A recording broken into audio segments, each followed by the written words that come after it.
그 정욱식 대표와 함께 했고요. 이 모병제의 필요성에 대한 이야기를 들었습니다. 그런데 이 모병제는 국방력을 또 약화시킬 수 있다는 우려의 목소리도 여전히 큰 것도 사실입니다. 모병제도 도입에 반대하는 입장도 들어보겠습니다. 한국국방안보포럼 양욱 수석연구위원 연결합니다. 안녕하세요, 위원님. 네, 안녕하세요. 네, 모병제에 대해서 이 찬반 논란 우리 사회에 굉장히 뜨겁습니다. 위원님께서는 일단은 모병제는 시기상조다 이렇게 보시는 거죠? 언젠간 해야겠죠. 근데 지금은 아닙니다. 네, 지금이 아닌 이유부터 들려주십시오. 왜 지금이 좀 시기상조인 거죠?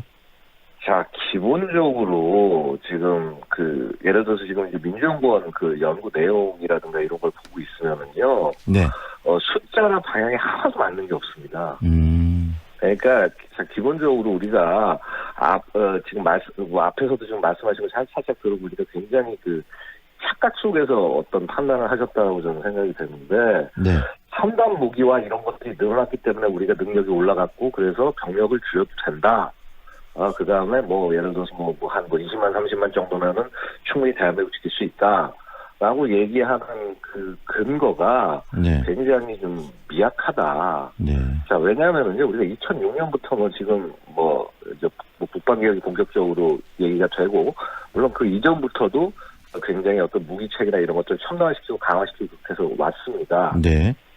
자, 근데 예를 들어서 한 10년, 15년 전과 15년 전의 군대와 지금의 군대를 비교를 했을 때, 그럼 어떤 능력이 확 왔냐면, 그게 아닙니다. 무기체계 몇 개 사고 첨단화 됐다라고 해서 갑자기 그렇게 전력이 높아지거나 그러지 않는다는 것이죠. 네.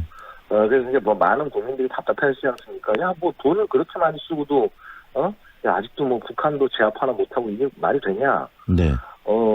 실제로 지금 우리가 예를 들어서 핵 개발을 할 수 없고 어떤 특정한 좀 좀 더 공격적인 무기체계에 갈 수 없고 이런 한계가 있기 때문에 당연히 그렇게 될 수밖에 없다라는 것이죠. 네. 그래서 어떤 그런 기본적인 어떤 전제나 이거부터 좀 연구들을 다시 하셔야겠다. 말씀드립니다. 그렇다면 위원님, 우리나라의 국방 시스템들은 첨단 무기나 이런 부분에 한계가 있기 때문에 인력을 일정 수준으로 유지하는 시스템으로 국방 시스템이 계속 돼야 된다고 보시는 건가요? 그게 아니라, 그러니까 네. 이거 보실 때 이겁니다. 그러니까 언제나 우리가 국방력 판단은요, 위협 베이스입니다. 네. 위협 베이스. 그러니까 예를 들어서 지금 현 정부의 어떤 이런 추진하고 있는 정책들이 정말 잘 돼서 북한하고 합의가 이루어졌다. 당장이라도 모병제로 넘어갈 수 있다는 것이죠. 네. 자, 근데 아시다시피 지금 이 위협의 강도나 크기가 예를 들어서 당장 지금 대한민국을 향한 어떤 비난과 이런 것들이 많이 줄어들긴 했지만은 네. 근본적으로 사라지지 않았습니다. 네. 이 상황에서 전반적으로 이 어떤 특별히 더 좋아진 게 없고요. 되게 악화가 됐습니다. 예를 들어서 어떤 거냐면 여태까지 대한민국 군대가 좀 소수여도 북한을 이길 수 있다고 늘상 얘기해온 게 네. 대한민국은 첨단 무기와 정밀 그렇죠. 무기를 가졌기 때문에 이게 가능하다는 얘기를 계속 무차 얘기했었죠. 네. 자, 근데 최근 미사일 발사에서 우리가 확인한 건 뭐냐면요. 야, 한국이 가진 첨단 무기? 그럼 우리도 다 만들 수 있고 앞으로 양성할 거야 라고 북한이 선언을 했습니다. 지금 여태까지 나왔던 그런 분석들이나 이런 걸 보면은, 네. 자, 이거는 이제 정말 거의 우리 정도 수준, 100%까지는 아니라고 하더라도 상당 부분 올라와 있다. 네. 그러면은 이게 되려 위협이 어떻게 보면 늘어난 건데, 이거 우리가 첨단 무기 좀 더 갖고 있으니까 이게 한가로운 얘기를 할 수 있는 상황이 네. 아니라는 거죠. 충분히 우리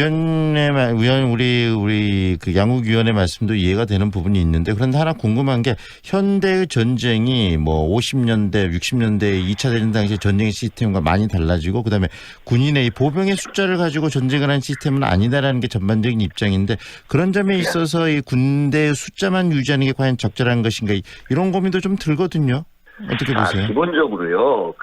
그것도 어느 나라를 상대로 어떻게 싸우느냐를 봐야 되는데, 네. 지금 늘상 주장의 근거로 언론이나 일반인들이 말씀하시는 게, 야, 무슨 이라크 상대로 싸울 때 보면은, 야, 미국 한 사단 한 3-4개 병력 갖고 이라크군 전체를 밀어버리지 않았냐. 네. 하면 이렇게 얘기입니다.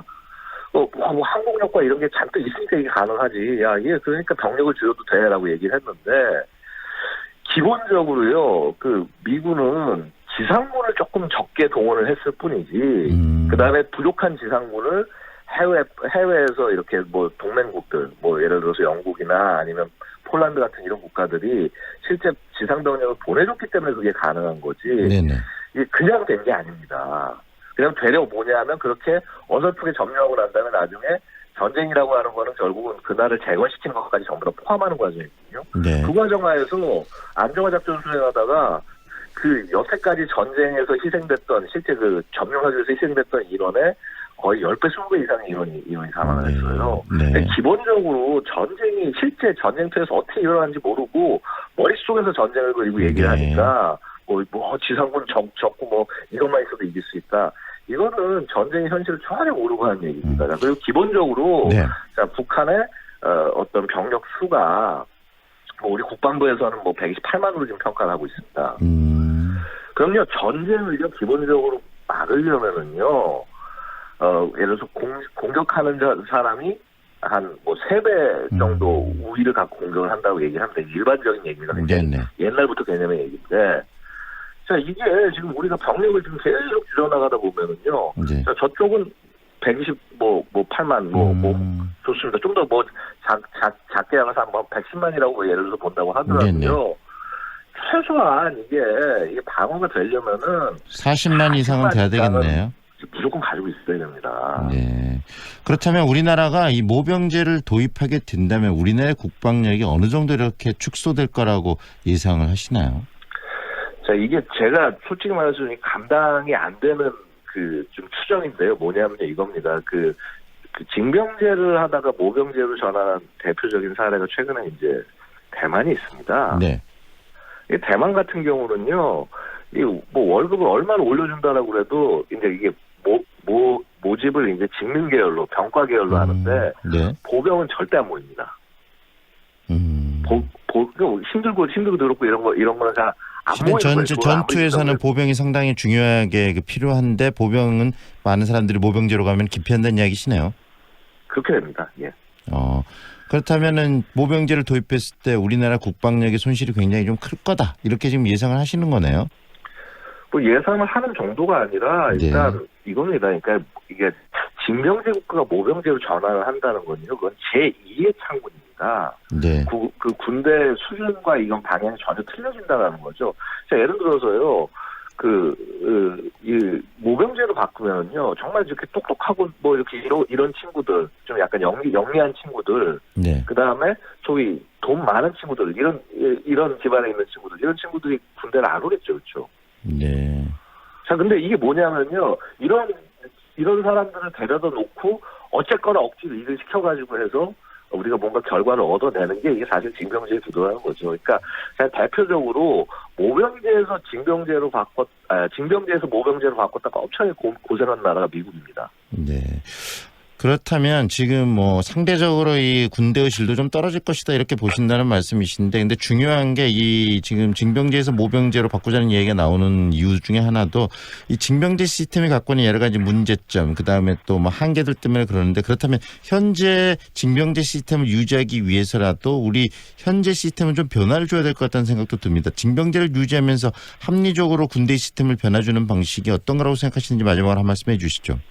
현 정부에서 굉장히 노력 열심히 하고 뭐 어느 정도 성과가 나온다고 생각하고 있습니다. 기본적으로 그들의 노력에 해당하는 보상을 어느 정도라도 해주려고 노력하는 거, 현 정부가 그거 굉장히 잘한 거라고 생각을 합니다. 네. 자, 그 다음에 기본적으로 이 군대 안의 구조 자체가 어떤 뭐 민주적으로 돌아가게 하기 위해서, 뭐 혹은 뭐 인권을 잘 살펴보게 하기 위해서, 자, 아무리 군대는 민주주의가 아니라고 하더라도 기본적인 부분 살피게 한다.